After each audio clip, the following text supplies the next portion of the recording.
Morning, everybody. We have a little bit of a different time slot today due to our load shedding. Um, Today is the day we're talking about leadership embodiment. I've got a dog barking in the background. So, embodying the qualities of the leaders we admire is something that can be very useful in helping us to act in a different way. And really, humans are much more likely to act our way into a different way of thinking than we are to think our way into a different way of acting.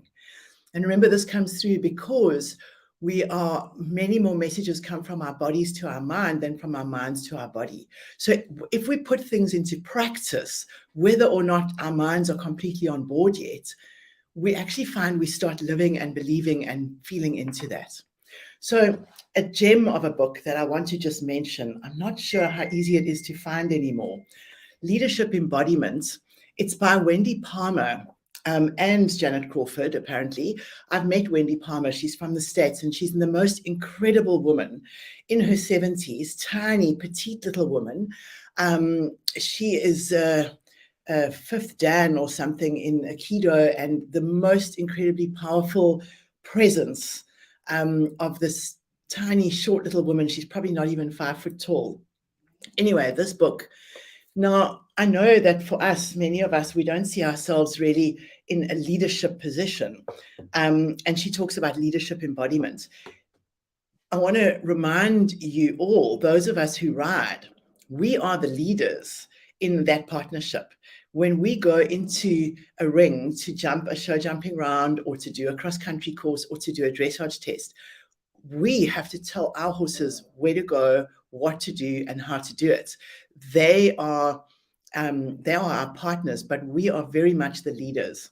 As parents, we epitomize the qualities of leadership in order to be able to raise our children to be good adults.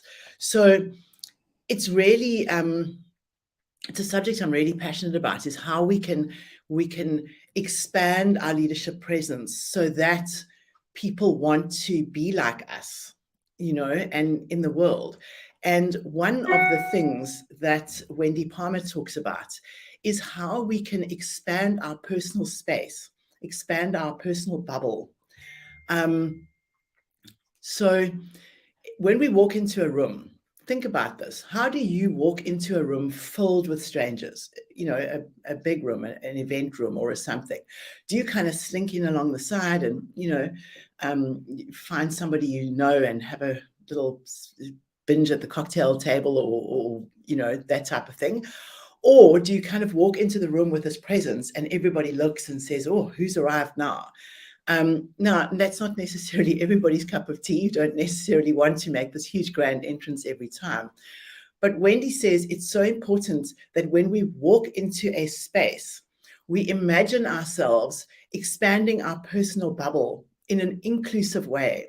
So next time you have to walk into a room, try and imagine as you walk in, look to the corners of the room and imagine that your personal bubble is expanding all the way through to the whole room.